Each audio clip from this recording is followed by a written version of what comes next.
आमदार हरीश पिंपळे यांच्या मूर्तिजापूर विधानसभा मतदारसंघात रोहना बॅरेज प्रकल्पात 9 कोटी रुपयांचा महाघोटाळा उघड।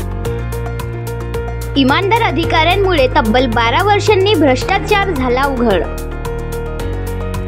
अधिकारी व कंत्राटदारावर माना पोलीस स्टेशनमध्ये गुन्हा दाखल। जाणकारांच्या मते 9 कोटीवरून 27 कोटी रुपयांचा घोटाळा जाण्याची शक्यता। राजकीय नेत्यांसह संबंधित विभागाच्या मोठ्या अधिकाऱ्यांवर टांगती तलवार। या महाघोटाळ्याच्या सविस्तर बातमीकरिता बघत रहा BCN न्यूज चॅनल। आमच्या चॅनलला लाईक करा, शेअर करा आणि सबस्क्राइब करायला विसरू नका।